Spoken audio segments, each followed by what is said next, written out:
कल्पना कीजिए एक बूढ़ी औरत जिसने अपनी पूरी जिंदगी अपने परिवार के लिए कुर्बान कर देती है, अपनी सारी संपत्ति अपने भतीजे के नाम कर दी। लेकिन आज वही बूढ़ी औरत एक सूखी रोटी के लिए तरस रही है। क्या इंसान इतना स्वार्थी हो सकता है? क्या रिश्ते की कीमत सिर्फ धन दौलत तक ही सीमित है? और क्या एक मासूम बच्ची की करुणा उस अंधे स्वार्थ को हरा सकती है?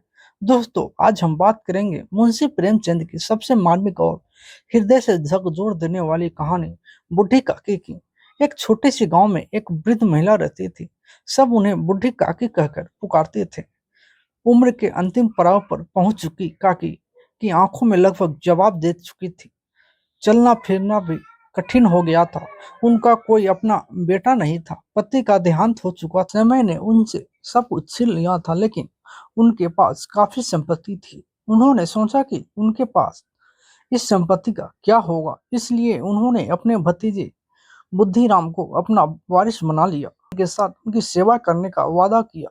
काकी को लगा कि अब उनका बुढ़ापा सुरक्षित है, लेकिन उन्हें क्या पता था कि यह भरोसा एक दिन उनकी सबसे बड़ी भूल बन जाएगी।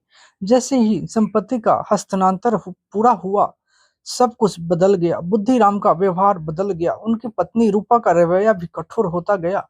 जो सम्मान पहले मिलता था वह धीरे धीरे गायब हो गया। अब बुढ़ी काकी घर पर एक बोझ की तरह देखी जाने लगी। खाने के समय उन्हें टाल दिया जाता। कभी आधा पेट भोजन मिलता, कभी बिल्कुल नहीं। बुढ़ी काकी की दुनिया अब केवल भोजन की प्रतीक्षा की तरह सीमित रह गई थी। बुढ़ापे में उनकी सबसे बड़ी इच्छा स्वादिष्ट भोजन खाने की रह गई थी। जब घर में पकवान बनते, घी की खुशबू उनके कमरे तक पहुंचती तो उनका मन बेचैन हो उठता। लेकिन उन्हें कोई पूछने वाला नहीं था। भूख उनके लिए केवल शारीरिक पीड़ा नहीं थी, यह उपेक्षा और अपमान का प्रतीक बन चुकी थी। हर दिन उनके आत्मसम्मान को थोड़ा थोड़ा तोड़ देता था। एक दिन बुद्धिराम के बेटे का तिलक समारोह आयोजित हुआ। घर मेहमानों से भर गया। रसोई में तरह तरह के पकवान बनने लगे।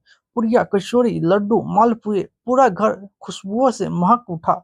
लेकिन बुढ़ी काकी अपने अंधेरे कमरे में अकेले बैठी थी। उनके मन में केवल एक इच्छा थी, काश उन्हें भी थोड़ा सा स्वादिष्ट भोजन मिल जाए। भूख अब असहनीय हो चुकी थी। काकी धीरे धीरे रेंगती हुई रसोई की ओर बढ़ी। उन्होंने सोचा शायद कोई उन्हें भी कुछ खाने को दे देगा, लेकिन तभी रूपा की नजर उन पर पड़ गई। उसने मेहमानों के सामने उसने काकी को डांटना शुरू कर दिया। कठोर शब्द, ताने, अपमान, सब कुछ बूढ़ी काकी को सुनना पड़ा।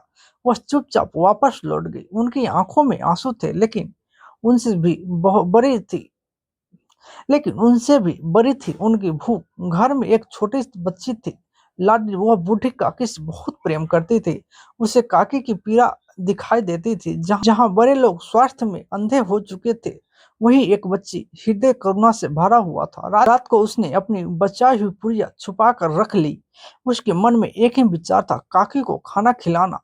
रात गहरी हो चुकी रात गहरी हो चुकी थी। सब लोग सो चुके थे। लाडली चुपके से बूढ़ी काकी के पास पहुंची। उसने अपनी पुड़िया उन्हें दे दी।